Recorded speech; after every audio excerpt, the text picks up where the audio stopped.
Hey, welcome to EPN. My name is Victor Lucas, and we bring you the latest in everything cool every single day. Thank you so much for joining us for another incredible episode of the Electric Playground. Yes, we're going to be talking about The Incredibles quite a bit today. Congratulations to Disney and Pixar. It's a smash success. E3 screwed up the ability to kind of play the Lego Incredibles game that week and also see the movie, but I have seen the movie and I've played the Lego Incredibles game like crazy, so we're going to get into it. But we have a rundown to get to, first of all, and a couple of dedications. One of them is I ate the bacon cheeseburger, says fix the lowercase I with a dot, you stylistic confusionist Canadians. Didn't have the budget for a dot, but we do have the budget to bring you lots of awesome almost television on the internet.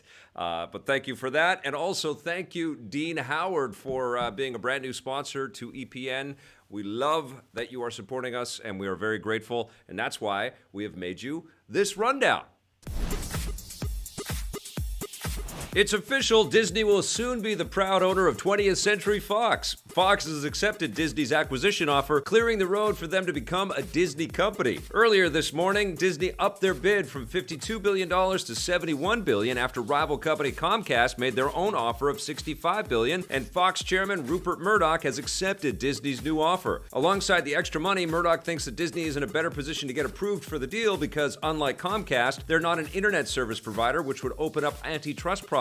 The acquisition deal still needs to be approved by Fox shareholders, who are expected to vote on the matter next month, and there's always a chance that Comcast might up their offer and outbid Disney once again at the last minute. Yeah, I think this is a done deal. I don't think Disney's going to let go. Obviously, they see all of the value in the characters and the properties and the licenses that Fox has. And this is not just about the movies. It's not just about the TV shows. It's about all the toys and the theme park attractions and the blending of superheroes and cleaning up the muddiness over the rights over the original Star Wars trilogy. This is huge. It's a big, big day in entertainment. I think there's still some hurdles to get through and some stuff to kind of finalize all of this, but I think it's pretty safe to say that Disney is going to blend a lot of universes, and we're probably going to be seeing Deadpool in the MCU very soon, and maybe Hugh Jackman puts the claws back on, which would be crazy. All right, the next Call of Duty game is coming soon, but Activision isn't finished with the last one just yet. Activision and Sledgehammer Games have announced United Front, the third of 4 DLC packs included in the Season Pass for Call of Duty World War II. Like the previous DLC, it includes 3 new multiplayer maps set in Italy and Eastern Europe, along with a new War Mode mission and a new episode in the game's zombie story campaign. Also, like the previous DLC, it will be a timed exclusive on the PS4 launching June 26th. It will likely find its way to other platforms a month later. These Call of Duty games are coming so quickly. I want to go back to Call of Duty World War II. That was a pretty cool experience, but gosh, we jump right onto the next one right away. Sledgehammer did a really good job at taking us into that world, into that space, and now we're all sort of gearing up for Black Ops 4, which is modernizing everything and pulling a little bit from all the previous Black Ops games. I think probably what would have kept World War II sort of at the front lines of our attention is if they had done some kind of Battle Royale mode for this thing. But clearly, Activision and the steamrolling sort of Call of Duty machine has to move on. So we're already on to Black Ops 4. I am going to try to get back in and play some of the zombie stuff. I really dug World War II. I think they did a really good job with that. You'll soon be able to play 2 of the best indie games in recent memory on the Nintendo Switch. Playdead Games has announced that their hit side-scrollers, Limbo and Inside, will hit the Switch simultaneously on June 28th. Although both games have already been released on many other platforms, this will actually be their first time on any Nintendo system. Hopefully the ports will be worth the wait. Playdead has confirmed that they're currently working on an unannounced new project, but no firm details on that have been revealed. Talk about pressure for Playdead as well, because Inside was such a revolutionary game. It completely shocked all of us when we played it for the first time. It was so out of this world crazy. And if you haven't played it and you've got a Switch, here is your time to jump into that. Now, Limbo's a little bit less esoteric. It's still beautiful. It's still, bleak. It's still gonna, tug at your heartstrings, and it has amazing gameplay for something that's so kind of simplistic and elegant in its design. It's really, really deep. But Inside is something else, and I totally implore you to check that game out. And I'm not going to spoil anything. Don't talk to anyone about Inside. Just play those games. Congratulations, Switch owners. You have got a bounty of fantastic indie titles to play play on your systems. Now, Minecraft developer Mojang is recrafting another one of their games. Mojang's digital card game Scrolls, first released back in 2014, has been retooled and is now free to play. They've also changed the name. It shall henceforth be known as Caller's Bane, although they haven't said why they changed the title. It might be to prevent confusion with another card game, The Elder Scrolls Legends, and that game's publisher Bethesda has even threatened Mojang with legal action over the use of the word scrolls. The new changes take effect immediately. Yeah, Bethesda and ZeniMax, the parent company, are pretty protective of any brands that come close to theirs, so not a bad move on Mojang's part. I've not played their card game. I'm not a huge card game player. I play them every once in a while. I go, yeah, that's pretty cool, but then I move on to the other stuff that I like Limbo and Inside, which you need to play if you've got a Switch. All right, that's the rundown. Now it's time for This Day in Everything Cool.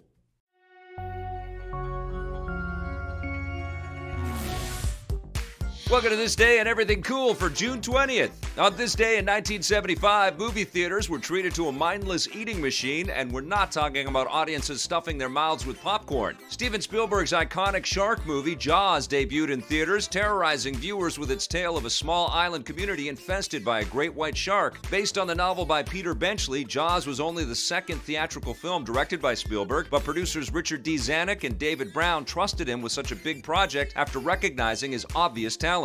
His skills came in handy. The production was notoriously difficult, with the rough ocean waters and cumbersome mechanical shark making everything very time-consuming. So to stay on budget, Spielberg decided to show the shark as little as possible. Not only did this make filming easier, but it also made the film itself better, making the shark a mysterious, unseen menace that forced audiences to use their imagination. When Jaws was released, it was a massive hit, earning almost $500 million worldwide, which made it the highest-grossing film of all time. Jaws was also one of the first big summer blockbusters and led to Hollywood becoming the tentpole factory that it is today. Thanks to the success of the film, Spielberg was propelled to the top of the filmmaking industry, kicking off a long and impressive career that continued with other massive blockbusters for decades to come. Fire, you son of a... Oh man, I'm feeling like sushi tonight after that one. Thank you everybody for tuning in today. I see you all here. Lon242, a fat chimp. We had Red Baron 223 saying that he's happy that he made this. Also, he's terrified of the Disney merger. That's hilarious. Or the Disney acquisition of Fox. Adrian Leon, great to see you. Taz, Sammy M111, Patrick Furtado. It's fantastic to have everybody here. Now, listen, it's Incredibles Day today on EP Live, and one of my favorite things to do is talk to TT Games about their Lego games, and one of my favorite people is Arthur Parsons. Let's take a look at an interview I did just before E3.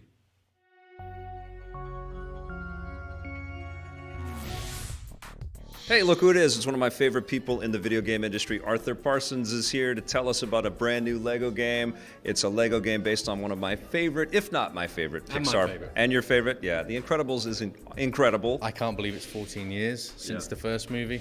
And I think anyone that's got an affinity with The Incredibles is going to love what they get to play, because you get to see all the characters that you know and love, all the characters that you will know and love after you've seen the second movie, and a great hub experience. All of our kind of, I guess, learnings from the superhero games, the Fusion team have kind of applied to The Incredibles. So they feel, I hate keep saying the word incredible, but yeah, they feel incredible, amazing, astounding, astonishing. There's 100 amazing characters from the two Incredibles movies. A couple of characters we also created in conjunction with Pixar, a couple of original characters. So your team built them and worked with Pixar? That's cool. Yeah, absolutely. Yeah. You know, what could be better for our character artists than working with them? And then there's 13, which is a magical number, because those are kind of Easter egg characters that might be from other Pixar movies, maybe, but people will have to wait and see and find out when they play. We're teaming characters up for the first time. So, you know, Helen Parr, Mrs. Incredible, she can kind of stretch into crazy places. She can stretch, she becomes a ladder. It's kind of weird.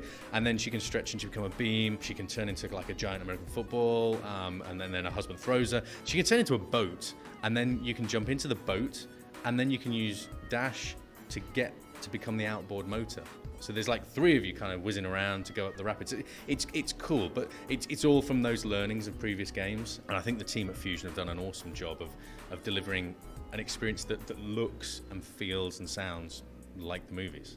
How does the gameplay differ from the Marvel and the DC experiences that you've done? You've done amazing jobs with those superhero rosters, but how is this family and this dynamic different from those games? It's more bringing that family unit together and having the interplay between a husband and a wife and like a quirky, teenage daughter. Right. So that kind of humorous side of family life. That realistic domestic kind of deal? Yeah, we all know about that. Yeah. But yeah, it's that kind of family vibe. And you don't necessarily have that when you're working on a superhero game, but you've got that there, that humor, that sort of, Bob kind of clumsily going about the way he does things, and Helen kind of being like, really, I've got to be the person that sorts this out again. Dash just eager to jump straight into the action. But we've never combined characters so much before. Yeah. And I think we've got family builds where you have up to 4 characters like building at the same time to create awesome big things, structures that you can then use to either progress in a level, or sometimes those things might be linked to the 13 magic characters. So there's just loads of cool, exciting things, and I think it's just a really slick, polished, great experience. Best played with 2 people, I would say. You've worked with Pixar in the past while at TT Games, but so much has happened for both of your companies, and I'm wondering what it was like to revisit the studio, because they must be fans of Lego games over there like crazy. Yeah, and that's nice. It's a nice thing when people say, "Oh yeah, we love your games." It's like, well, we kind of love your movies. So yeah, it's really exciting going. I visited the other day. I hadn't been there for a long time, 16 years. Yeah. When we were working on Finding Nemo was the last time I'd gone. I didn't recognize the place, obviously. They've got big, shiny new offices just like us. But it's so amazing. Like, I went to the restroom and it was Bob instead of a man on the door in the restroom. And then I went to a different restroom later in the day, not straight away, later in the day. And that was a Woody. And I was like, this is cool. And went near the lifts and there was a giant Sully. And so I was just walking around taking selfies. People in the past have said that Lego games are a kind of gaming's version of Pixar movies, because they're aimed at kids, but there's humor at various levels, entertainment at various levels. And I think then to be able to actually deliver a Lego game that's a Pixar movie, what could work better? Did you get feedback all the way along the way from Pixar people? And is it just the specific licensing people at Pixar, or do you hear from animators or Brad Bird or other people involved in the creation of the film? It's everyone. Everyone top to bottom. So when our characters, because we the team back in Wilmslow designed a few original characters. Yeah. Well, they go straight to the Pixar character design team, cool, who will then look, actually, we'd maybe do this, or we'd do this, or have you thought about this? So there's a real creative buzz there.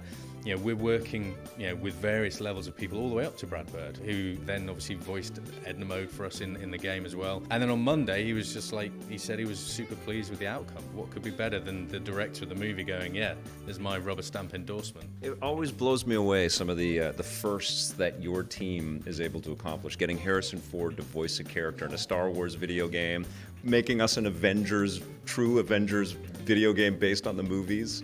And it feels like we're getting the first really fun Incredibles game, even though this is perfect subject matter for an awesome video game, yeah? I think it's super exciting. We did a few Pixar things a long, long time ago, and it was always exciting and energizing working, on Toy Story and on Finding Nemo and Bug's Life back in the day. And the team, when they found out they were doing Incredibles, it was like, yes, there's that general uplift of like, this is awesome, because they just all are massive Pixar fans. So yeah, it'd be exciting to see how people feel when they play the game. It's exciting to see what comes next. I love that guy. Always fun to talk with Arthur Parsons, and I'm going to tell you guys what I think of the Lego Incredibles video game in a moment. But first, we have to go back in time for today's Buried Treasure.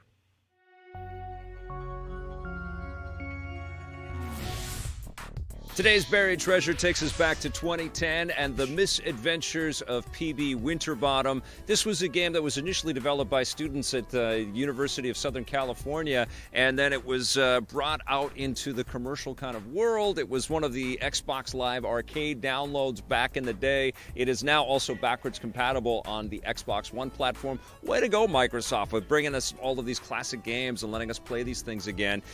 This is a really cool side-scrolling puzzle platformer, so you are jumping onto ledges and stuff like that. You're chasing after pies. You play this little mustachioed sort of old-timey gentleman, and it's actually made by a group of people called the Odd Gentleman.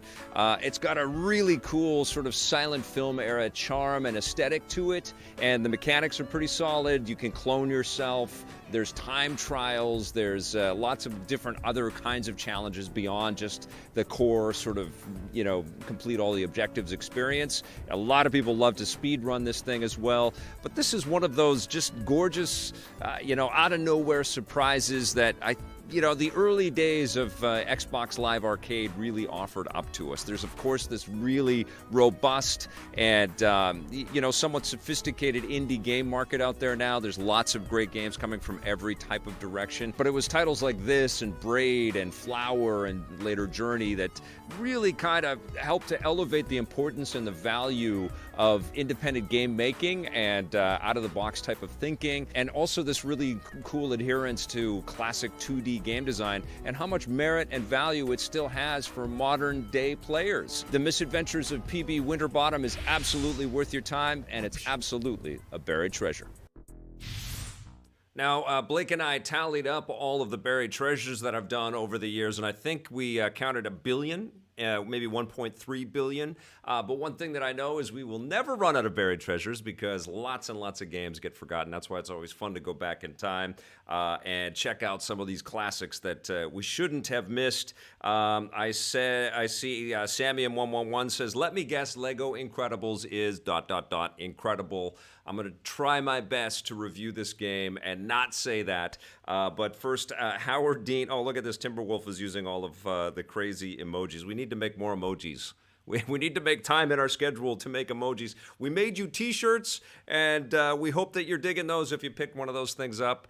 It's at teespring.com/EPNTV if you want to get a t-shirt there. But I'm also looking at some other options, so stay tuned. There might be some other EPN type merch and things, and we're thinking about other shirts and stuff. But yes, we need to make more emojis. That's my silly face there. I think that's hilarious. But Dean Howard was saying, is there a donate option that I missed?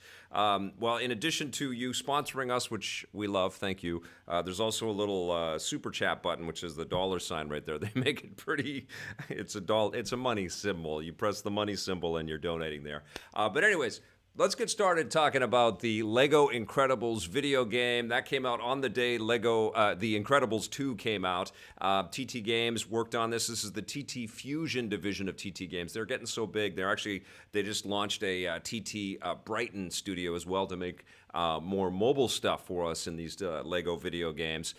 So even though they've tried a whole bunch of different things with Lego Dimensions and they've had all of these different movies, and we feel like, gosh, there's a ton of Lego experiences to be had, they are not slowing down one bit. And what's crazy, when you stop to think about it, this is the first time that there's been a Lego Pixar game, and it's the first time that they've done a Lego Incredibles experience, and that just seems like something that should have been done many, many years ago because it's a great fit. Now, obviously, there are a lot of Lego superhero experiences that you can play, and a lot of them are incredibly well made. I didn't say incredible. And so this game has to kind of stack up to those, and it does have a bit of a different vibe, just like what Arthur Parsons and I were talking about in our interview. It does feel like this is a family, that they are sort of hanging together, and they have a lot of, there's a lot of sibling rivalry. There's some bickering that happens in there, and it just feels a little bit more down to earth in terms of the relationships here. And there's also some stakes because you don't want any of the kids to get hurt, and you want the family to kind of stay together. And it's a really, really solid experience. Now, what they've done with this game is they give you It basically starts from the first minute of the Incredibles 2 movie, and you get to play through the Incredibles 2 kind of experience, but they switch things up quite a bit. So a lot of the hero characters that are introduced sort of later on in the film actually become your partners on specific missions and specific objectives a little bit earlier on. So suddenly you're playing with Void or the electric guy. I think it's Electrix is the character's name. And you start to meet them. And I'm not going to go through the new heroes too much because it's kind of spoiler territory. But you get to use some of their abilities and stuff. And of course, you're bouncing back and forth between scenarios where you're playing as Elastigirl out on a mission, and then there's stuff that's happening at home, and you get into fights, and you're switching between the characters and their different powers, and you will be able to re-explore areas with different characters, and they will unlock new, new secrets and new areas, and you'll get new objectives sort of completed that way by revisiting stuff, which is a Lego game trope that's been there from the very beginning. There's also a massive open world of the city of Municiburg, and so you can run around and solve crimes and find secrets, and you're finding these Incredibricks everywhere, and together in groups, you either build objects or construct, statues or things like that in Municiburg that sort of represent the game. That you can build the TT logo or a little, a model of the city or something like that. But you're also unlocking characters like other Pixar characters like Dory from Finding Dory, and she can swim around and unlock extra Incredibricks and gold bricks and red bricks. That kind of thing, and the red bricks allow you to change up some of the scenarios so that the characters are all dancing or they're sort of magnetized so all the studs will float towards them. We have played these Lego types of experiences before, but after you get through all of the Lego Incredibles 2 story stuff, you also get to play through the Lego Incredibles 1 story stuff. So it's crazy to see Syndrome in there and to see the characters and the story stuff and our sort of introduction to Frozone. And it's just really fun. I like a lot of these reviews, when I just sort of stick with a game and I barrel through and I keep playing it, I felt a little Incredibles out after I played it and saw the movie, and I've just been in the sort of Incredibles vibe a little bit too much over the last little while, and I keep hearing the Michael Giacchino theme music, which is great, but it was just like, okay, it's just like enough with this. It's just all in my head too much. I also found some problems with some of the mechanics, like making the jumps perfectly and sort of finding my clasping, with characters are jumping up to grab hooks or, bars sticking out of the walls and things like that so you can keep jumping up. I found a couple of issues there, but that's nothing new with the mechanics in the TT games. Lego stuff. What's charming about it is the plethora of different characters, all of the Pixar cameos. There's a lot of great details in the environments. There's also driving scenarios, and you do get to sort of pilot Elastigirl's awesome new bike. You also get to drive the Incredibile. I think it's the Incredibile. And then it transforms into a boat and stuff like that, which is great. And I love that Dash can run across the water. And Jack has these mutating abilities and lots of really cool powers. He turns into a little monster or has the flame on abilities, so he can light things on fire and melt gold and stuff like that. It's really fun, and it does become, this can't put the controller down hypnotic experience, especially if you play with someone else. I played this with my daughter, and she was having a blast as well. And we have pretty much beaten the game, but there is still tons and tons of stuff to do in this title. It's another massive game. You're going to get super, super far, and you're going to say like 23%, you've completed. So I think there's a tremendous value in there, and because it has all this sort of Pixar goodness and the tips of the hat and lots of great voice work and terrific production, I fully recommend it. In fact, I think I liked the Lego Incredibles game a titch more than I liked the Incredibles movie, and I've got that review for you very soon, but I'm going to give the Lego Incredibles video game an 8.5 out of 10.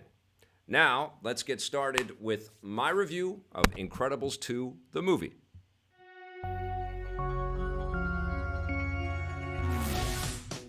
After a tremendously long wait, we finally got our sequel to the first Incredibles movie. The Incredibles 2 is here. It's already a massive international blockbuster. It's written and directed by Brad Bird again, who returns to animation after a long foray, a diversion into live-action movies, bringing some new skills and also Pixar's brand new technology to a beautiful-looking superhero movie. This picks up right where the very first Incredibles film left off, so we get the epic battle, that confrontation with the Underminer, which is expertly animated and absolutely gorgeous. I couldn't believe the lighting effects and all of the details that we saw underground. You know, we've seen a lot of underground battles in our movies and our video games before, but nothing that looks like this. The Incredibles is a story about a regular family dealing with the superheroics that are a part of their existence and sort of struggling to kind of balance that out in the face of them actually being illegal. They're not allowed to be superheroes anymore because, of course, all of this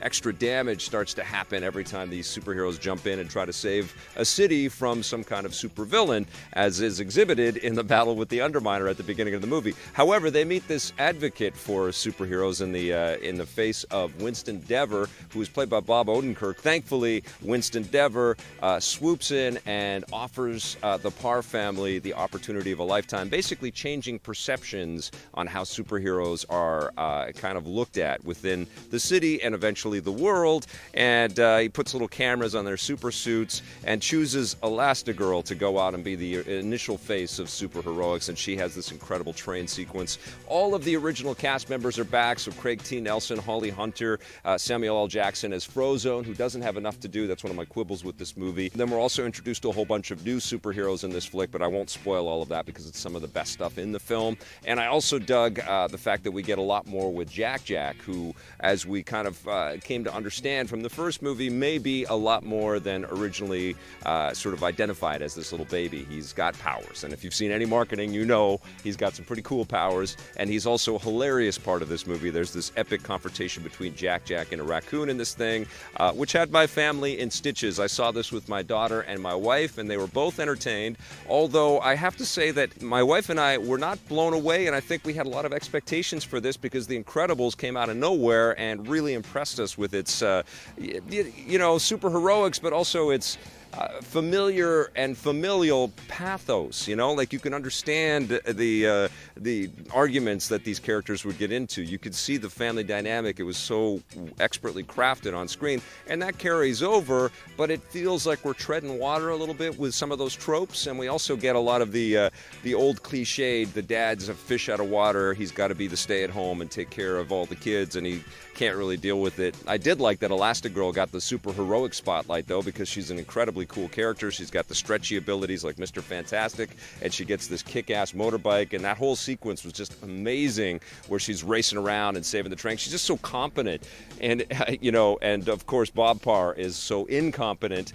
They could have called him the incompetent. So it's comedic, but it's a little too familiar. We've seen a lot of that kind of comedy before. And frankly, that's, I think, what is the most surprising about this movie, is that it's not funnier and it's not more exciting than it is. And one of the things that's clearly happened is we get live action superheroes stuff every month or every week if you're watching the TV shows, and that's new since the first Incredibles movie came out. So they kind of had this open playing field, and now we've had all of these great shows and movies and stuff with superheroes in them, and it's hard not to kind of think of those. And it's also hard not to keep your expectations high, because this is Brad Bird, who is a master in his craft. This is great, but it's not perfect. My daughter would give it an 8, and I think she's right on the money. I would give The Incredibles 2 an 8 out of 10 as well. So that concludes the Incredibles portion of EP Live today. Lots of Incredibles information for you. Yes, the movie is worth it. Yes, the game is worth it. And yes, Arthur Parsons still rocks. It's been a blast talking about the Incredibles, but we move on like we do with Electric Playground. We talk about the latest and everything cool. We're going to move on. One of the things that happened at E3 during the Nintendo Direct showcase of the new stuff that's coming, apart from the 80% of the video being devoted to Super Smash Bros. Ultimate, is they dropped a couple of games. Everybody knows you can play Fortnite, and lots of people are playing Fortnite on their Switch right now in bed. I keep seeing tweets about that. But the other cool thing is the fantastic Hollow Knight dropped and was available to be purchased during the show as soon as the video was over, and I did purchase it. I played a little bit of Hollow Knight on the PC, but I thought this is another really cool side-scrolling sort of Metroidvania experience developed by an indie team that seems perfect on the Switch, so I thought we would do a little Hollow Knight in Let's Play in chat today. Blake is going to join me. He's going to follow along on the chat, so if you've got questions, comments, whatever you'd like, just let us know. And I've got Clumsy Stupid says, "Are you in a sub? Looks like Dr. Evil's Lair." It's our set. This is the Electric Playground set. It's also a club. And it's a clubhouse. Yes, it is. When you're not here, I invite all my friends over. Oh, okay. It's a dance club. Yeah. Okay, so we're going to jump into Hollow Knight. Oh, we have to thank Dean Howard for the super chat. He's incredible, right? I thank them textually, but thank you so much for your support today. That's amazing. It's incredibly humbling, for people to reach out and support us that way and give us that love. Thank you. And we're sorry if we call you Howard Dean. Yes. So a little bit of a mix-up there. Yes. Okay. I've got Hollow Knight running, and go ahead and ask us any questions that you would like. Vic, I have a question. Have you played this on the PC? I played it for a little bit just to check it out, but not enough to, really get the good feel for it. I was playing Owlboy as well on the PC, and then I've been obsessed with a lot of scrollers on the Switch. It's a great machine for that kind of stuff. Timberwolf is surprised to learn that I have friends. Say again? Timberwolf is surprised to learn that I have friends. Ah, you have many friends. I guess Timberwolf... Well, you're not one of my friends, Timberwolf. Doesn't want to be your friend. Okay, a question from a fat chimp. You guys planning another meetup type thing? EXP bar was pretty damn fun. Absolutely. That's a bit bittersweet, though, that comment. Yeah, that's so brutal that they're closing down. I think we should do another meetup at EXP before they close down. Have we talked about that? I haven't reached out to them, but... have we told the chat that EXP is closing down? Yeah, I guess that should have been in our news today. The very cool EXP bar just got notice from their landlord that I guess their lease is up or something's up, but they have to close down in Vancouver. Very disappointing. And we did have an incredible time hosting our E3 live streams from the space. It was great, and we should have been doing more with those guys, but we're kind of learning as we go here. You guys get to watch EP evolve in real time. But I think we should go back there before they close and do another meetup. So if that sounds cool to you, let us know. And apparently all their drinks and everything are discounted until they close down. Cool. So for the next month or however long they last, you can go there and get a discount. So that sounds pretty cool. Well, I was... I may take some of my friends, not Timberwolf, to the bar. I'm going to reach out to Brian Vidovic, who owns the place, and Russ, who runs the place, and see if those guys would like us to come back. They might be too busy, honestly, having a lot of the local fans of the joint come through to kind of make space for us. But if they do and they want to, then we will let you guys know. And we would love to have more Vancouver come out for that. The meetup was awesome. And I've still got some of the shirts left from our initial printing, so I could bring some of those too if you wanted to pick one of those up. Red Baron is asking. I'm dying. The Red Baron wants to know if your wife ever plays video games with you, Vic. She does every once in a while, but she definitely feels like video games kind of stole me away. Like, we used to play a ton of video games when we were first getting to know each other, and even in the early years of Electric Playground, but it became such a huge chunk of my life that she likes to do things that are not about games and that are not necessarily about my work. But there are certain games, like I showed her Zelda, and we played Zelda in the family room together. I keep dying. And we play Mario Kart. We played Overcooked. The Switch has been a pretty rad get the family together type of experience. We also played some of the Super Nintendo classic stuff in the family room as well. But generally, when I'm playing games, I'm kind of doing it for work. And even my daughter kind of knows that too. She always wants to go back and play more Zelda, because that game never ends, or Lego Dimensions. It's like, I can't do that, Ruby. I've got to play stuff that I got to review. And she's like, "Oh, Dad." We'll get her a Switch. Maybe. She's too young. She's only 6. The Switch is great for that kind of family interaction, though. Yeah. Because I was at my mother's house playing Mario on my Switch, and Yeah. she was like, she saw me playing. She's like, "Oh, what's that? Let me try it." And she played it for 5 minutes. That's great. Yeah, it's the type of thing you see and you want to try it. Right? Totally. Question from Patrick Furtado: if Disney buys Fox, does that mean any Fox productions will be taken off Netflix and put on the Disney streaming service? That's a good question. Yeah, I think there's going to be a lot of changes. I mean, I think it's happening, and I think there's going to be a lot of big changes. I think. Eventually, yeah, but Fox probably has a deal with Netflix that will last for at least a couple years, I would imagine. Like, I'm not sure how that deal works, but Yeah. like Disney has to honor all those deals, and Yes. any film that's already in production. So that's why there's like 10 X-Men movies in development, because Disney can't just pull the plug on those because contracts have been signed. And Well, think about it this way too.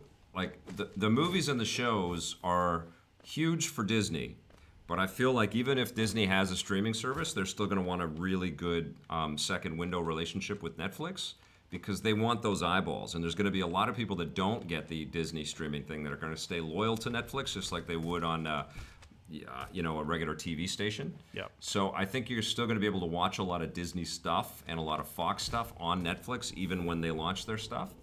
But what's going to change, I think, in the not too distant future, is a lot of the relationships that Universal theme parks had with Fox properties, and that is potentially enormous. Like The Simpsons at Disneyland, as opposed to the Universal theme park, and I think that's a big part of why Comcast wanted to buy Fox, because they have those Comcast owns Universal, and they own the theme parks, and all of the merchandise and all the stuff that is sort of a part of that. And those changes are going to be massive. yeah, but that's going to take years though, because like the Hulk is still at Universal. Yeah, all of that is going to change. They're going to create a Marvel land, like a Star Wars land, at Disney, and they're not going to have any of those Marvel characters in the Universal parks soon. This is going to take 10 years at least before all these pieces fall into place. Yeah, they got to land it. They got to launch the Star Wars stuff. They got to sort of course correct some of the negativity around Star Wars. Oh yeah, we didn't talk about it in the news, but there's rumors that Disney is pulling back on the spin-offs. We'll probably have that tomorrow in the rundown. Okay. So I think the story just came in like 5 minutes before we went live. Okay. Yeah. Yeah, it's very interesting. I think personally, back to the question, the Netflix question, I think they're going to keep R-rated stuff on Netflix.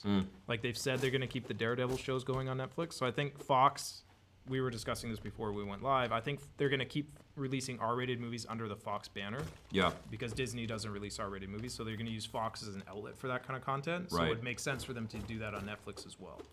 I mean, I think it's going to be more of an eyeballs thing than a subscription thing.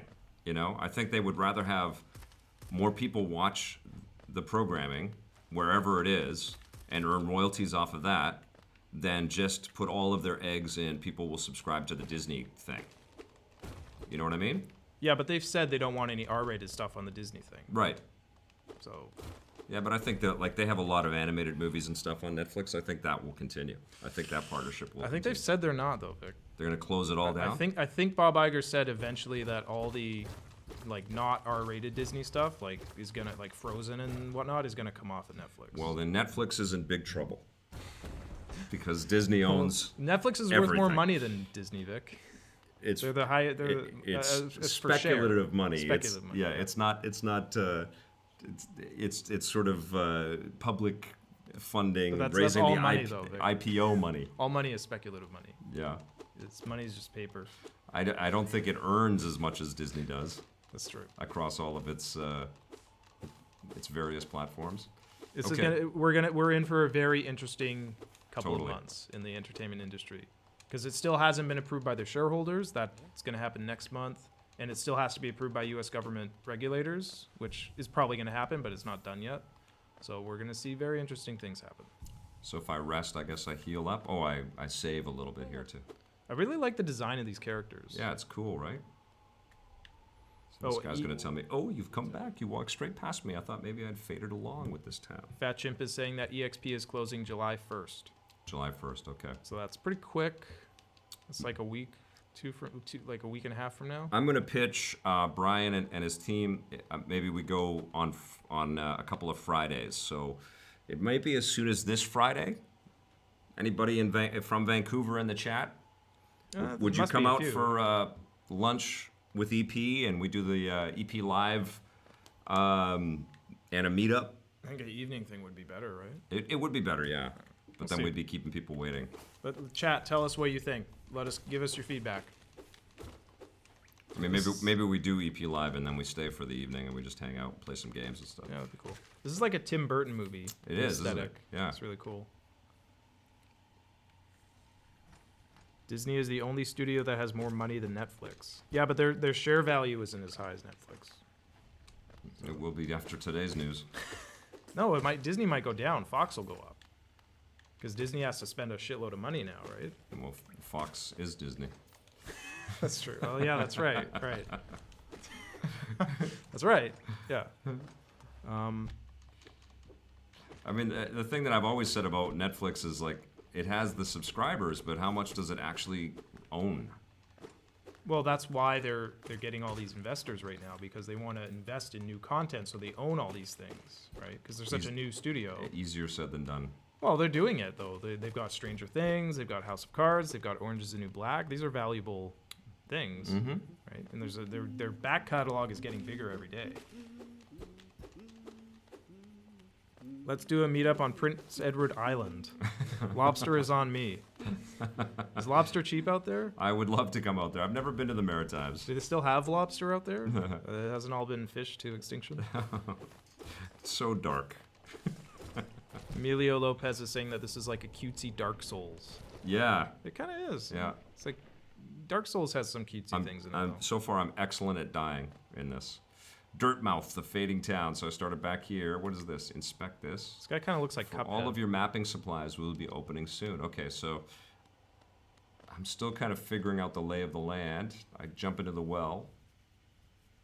So it's Oh, I have a good comment from the Hollow 89. Good name, appropriate name. Says you can heal by holding down. Oh, A. that's right. That's right. I read that before, but I forgot about it. He must be a giant fan of this game because his name is Hollow, or her name is Hollow 89.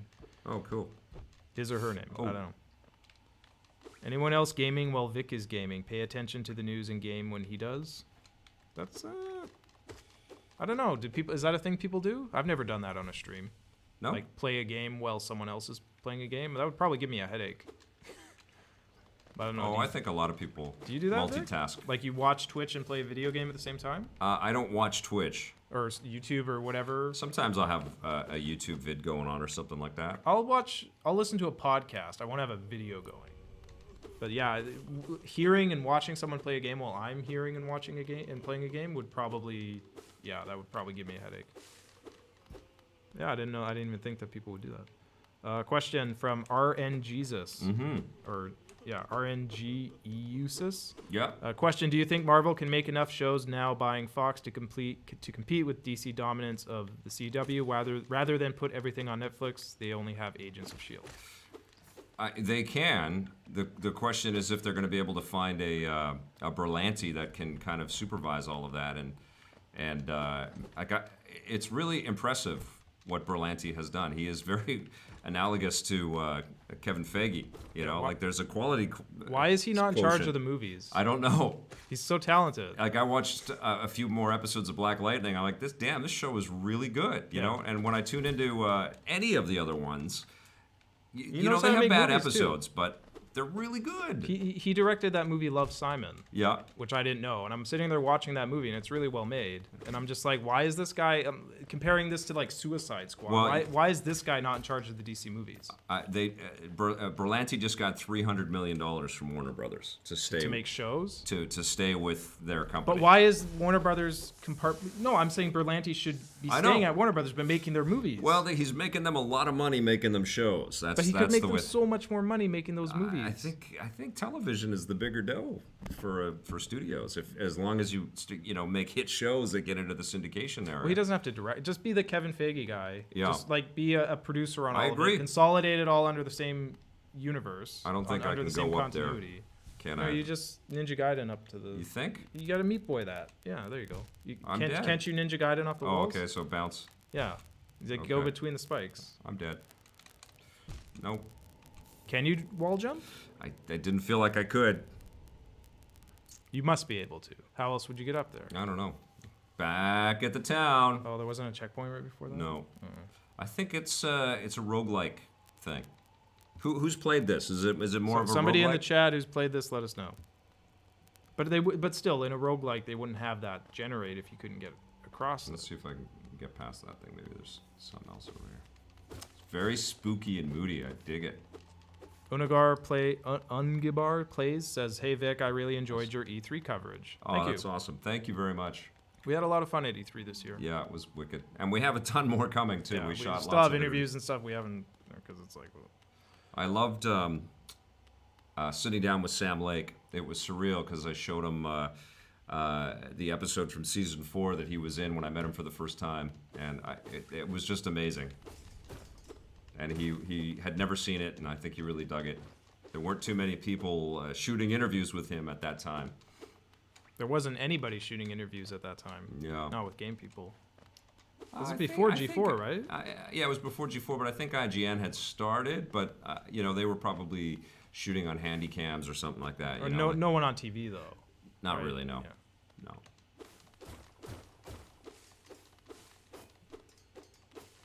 When do you think what's in Control here? is going to be out, Vic? Do you think it's a next year game? Yeah, I think it is.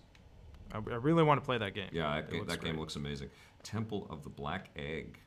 This is very cool. Hello there. How delightful to meet another traveler on these forgotten roads. You're a short one, but you have a strong What's that? look Is that about you. something in his hand, or is that something between his legs? That white thing sticking out. I think it's a sword. I'm Quirrell. I have something of an obsession with uncharted places. The ancient kingdom holds many fascinating mysteries, and one of the most intriguing of them is standing right before us. A great stone egg lying in the corpse of an ancient kingdom. And this egg, is it warm? It certainly gives off a unique air. Can it be opened? There are strange marks all over it. I do so love a mystery, and who knows what other marvels lie even deeper below us. This guy is very long-winded. Yes. He's needlessly verbose. Oh. I have a good question from. Oh, I guess I collect those things in there, and then it unlocks something. Okay. I have a question from Red Baron. Okay. Wants to know. Oh shit! I lost it. Where was the question? Do you play a lot of strategy games? What are some of your favorites? I play them when I have to review them, and then I generally don't go back to them for fun. Every once in a while, I have a hankering for like an XCOM or I just did that Ghost Recon one, the Shadow Wars game for the DS or 3DS as a buried treasure, and I wanted to go back to that one in a massive way. I dig them a lot. Civilization, I always throw that, I open that up when I travel with my laptop. But generally, I play them to review them, and I give you my thoughts on them, and then I move on. I do dig them. It's just that the time shortage just gets in the way, So when I play games for fun, it's like I jump into an Arkham game, or I play a match of Overwatch, or I play some Mario Kart or Mario Tennis or Arms or something like that. Stuff that I can just jump in and have immediate familiar fun for a little while.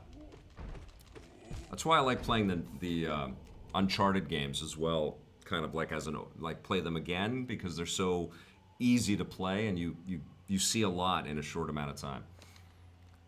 Jordan Cunningham is asking, Vic, did you see that Inner Space was canceled last month? I I did. think we talked about that. Yeah, it's awful. I feel for all of those folks there. I mean, one of the comments that was very visible in that from CTV is that the cost got too high. So I don't know if it was because it was a unionized show and the not that unions are bad or anything, but they're always looking out for their people, and maybe it did start to get more expensive to produce it through renegotiations than they were bringing in through advertising dollars, and the TV model is just changing so quickly, Yep. Also, when you make a show geared at younger audiences, it's especially hard because they're not watching TV as much, right? Yeah. So advertisers, they want shows geared at the type of people watching TV. It's really hard to kind of like be quick with your response around what's happening with TV and with media, because it's just changing so quickly that no one is an expert, and that's clear by the type of content that's being made. Oh, that's a cool looking boss. And by the choices that studios everywhere are kind of making right now. But what is true is that content has become much more personalized. I don't know how to get him. Can you hit his Oh, thing? yeah, probably, yeah. Let's see. Nope. Can you throw shit at him? No. So, Do you have any other attacks? I don't think so, not yet. Probably have to unlock something. You don't have any projectile weapons? What does this say? Travelers descend through verdant wilds and fungal growths of the city at the Kingdom's Hearts. There, all wishes shall be granted, all truths revealed. Okay, so let me give myself a little bit more health. So when I put myself in the shoes of the executives at CTV who decide to pull the plug on a show like that, it's easy to come up with, like, what are you doing? But it's harder to solve it for them, Yeah. It's tricky. It's a tricky time, but I don't know. I think television has become too much an industry of trying to hang on to stuff that's gone, and sort of models and formulas that are over. Yep. And it's not just about evolving with the new media and putting all your stuff on YouTube. I think that's a checkpoint. Somebody is saying that you eventually get a projectile weapon to kill that monster. Cool. Oh man, I'm back here. Question from RN Jesus. Yeah. With the Spider-Man movie being successful and the game looking real promising, do you think Sony can give the same treatment with the Venom movie if it's successful? Like, will there be a big Venom game? Yeah. That'd be pretty cool, a Venom game. I honestly, I was thinking about that just yesterday. I mean, this clearly opens the door to Insomniac making many more Spider-Man games. Like, this could be the beginning of many sequels for them in the Spider-Man world, and potentially a Venom game, because that's going to be part of the Sony property. And I think, they could make a Black Cat video game. There's a lot in the Spider-Man universe that they could kind of just go off on in their own direction, which is exciting. Yeah, Venom would be awesome. Yeah. Game. Using that same engine and same open world concept, that'd be great. Yep.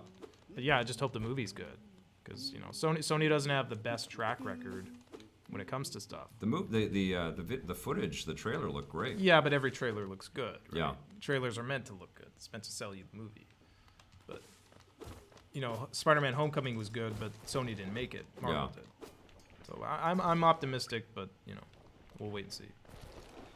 I want to go back to that TV question again, because I didn't really. It's hard to be super lucid and clear when I'm trying to not get killed. But I hope that television executives just recognize that they can make stuff, especially around information, more affordably than they have in the past, and they can take more risks so that all the shows don't look exactly the same. Like, home renovation shows are covered. We don't need any more of them. They're fantastic. We don't need any more cake shows. But that's because old people are the ones who are still watching TV, and old retired white people like home renovation shows. Well, if you're making information, you don't think of it as television. Maybe I get something here. You say, this is information, and it should be shared liberally. It should be everywhere. And you should find different ways to get your content out there. I think if I jump in there, I become a lobster, a boiled lobster. So I won't. I don't know what I just saved. Did you not get something there? I don't think I did. You had to have got a weapon or something. Nope. I saved him, and he ran away. Is this Metroidvania, or is it procedurally generated? Like, is it roguelike or Metroidvania? I think it's Metroidvania. Because, these are all pre-made levels, right? Right, yeah, I'm seeing these things again.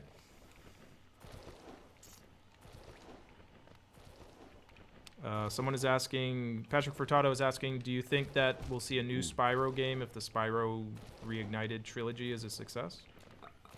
Not this gen. Maybe next gen. Yeah, it's always an obvious question, right? Like, Yeah. when they re-release a game, or are they testing the waters for a new one? It's not a good sign that the Burnout game is already heavily discounted, because it just came out and it was on a massive sale. It was like you could get it for $7 or something like that on Xbox One. which I think furthers the argument that people don't want these remakes and these rehashes as much as they want to. The Crash game, though, last year was, and still again this year, because it's coming out again, too, on the other platforms, was the dissenting voice. Like, everybody bought that thing. It was a huge success. So we'll see how it plays on the other platforms when it comes out. But I think this gen is, I think it's kind of wrapping up. But if the Spyro game does as well as the Crash game, then that's going to embolden Activision to say, let's come back with Crash and with Spyro stuff for the new machines by 2020. Well, don't forget, we just had Skylanders games up until a few years ago, and those are technically Spyro games. They take place. The first one was a Spyro game, right? We're exquisitely lucky, you and I. I'm a cartographer by trade. Would you like to? Yes. Let's do it. Oh, I don't have 30 raspberries or whatever they are. I understand it. I'd give you the map as a gift, but I don't think my wife would be happy. All food is made of Geo, as they say. I have a good one from My Legs Hurt. Okay. Will we ever get a Ape Escape remaster? I think Sony will probably want to revisit that brand again. I love those games. Maybe that's going to be... You know what? I feel like PlayStation 5 is going to be the mother of backwards compatible systems. That's my hope. It will absolutely play PlayStation 4 games. But I also feel like they don't want to lose that argument to Xbox again. Shit. Am I back at the... When did the last Ape Escape come out? Oh, there was one on the PlayStation Move. Yeah. I'm back and in Dirtmouth. This is a hard game, guys. Okay, I'm playing for another 5 minutes, but you're getting a taste of it. I feel like this is one of those games where it's... These are meant to be hard. Yeah, where you don't talk. And you're meant to do a lot of... It's all, that's Metroidvania. It's all about backtracking and... Well, I feel very underpowered. Maybe you're supposed to be getting weapons somehow. Yeah. Like that thing that squid thing or maggot or whatever that was. Like that should be. There's not like a store or something we can. Not so far. I lost all the raspberries or whatever, the Geo that I had, all gone. Oh shit! What am I pressing? Oh my god, the chat's all going crazy. What's happening? Whoa! I can't scroll through it. Okay. What's happening? Okay. Hang on, I'm just gonna. Something's wrong with your iPad, Vic. What's happening? I can't scroll. That's it. That's the bottom. Oh. No, but I want to scroll like back up. See, it's all crazy. Oh, okay. Hold on. There you go. Let's.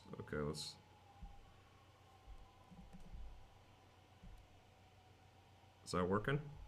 Oh, whatever. Something's up. I'll figure it out. Just keep playing.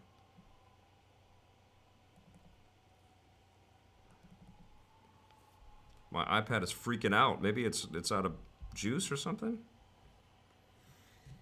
I'll get the chat on my phone. Yeah. Sorry, guys. Technical difficulties. Come on. Wow, this is like the anti-commercial for Apple right there.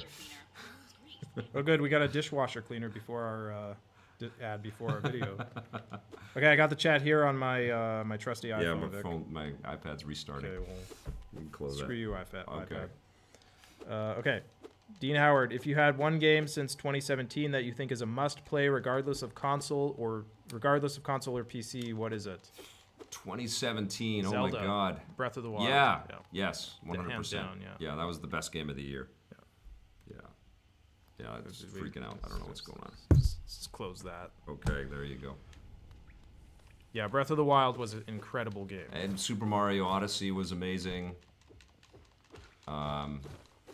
Horizon Zero Dawn was freaking incredible. It was a great year. Yeah, and God of War. That's this year.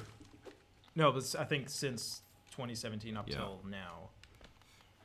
I loved Minute, which was another game, another kind of like Zelda-like, where you live for a minute. It's very, very minimalist, but that's been one of my favorite experiences of the year. Actually, in SteamWorld Dig 2 came out in 2017, and that was incredible. It's on every platform. Both SteamWorld Dig games are awesome. We clearly need to make a video kind of wrapping things up, like giving people a nice tidy, like, don't miss these games kind of list, right? Yeah. We haven't done it in a while. How would you frame it though? From like beginning of 2017 or go back a little further? Maybe like a mid-year report card kind of thing on each of the machines. Yeah, that could work. Yeah. Something like that. We're doing a production meeting live in our chat. Timberwolf says every game for you, Vic, is a don't talk game. Is it done? So he's just throwing shade at everyone today. Timberwolf. You know, like it takes actual electricity and brain power to get this thing churning the hamsters in there. When I'm trying to come up with words, and sometimes my thumb skills are not as good as they should be. Okay.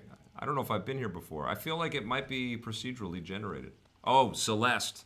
Celeste came out at the end of 2017. See, I'm scatterbrained. I'm trapped in here. Fat Chimp says, I thought Breath of the Wild was Gets just a... Celeste. Fat Chimp thinks Breath of the Wild was just a 7 out of 10, Vic. Whoa. Should we block him? No, that's okay. You love what you love. I would like to hear what his 10 out of 10 is if he thinks Zelda is a 7. Yeah, that's a good question. Yeah. Okay, I think that's good. You guys have seen me get nowhere and die a lot, but you got a taste of Hollow Knight. I will play this longer, and I will have a review for you.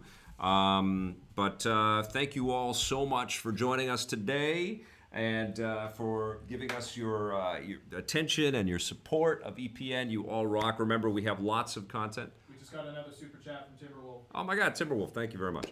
We have lots of other content for you to check out, so please do that, and a lot more coming.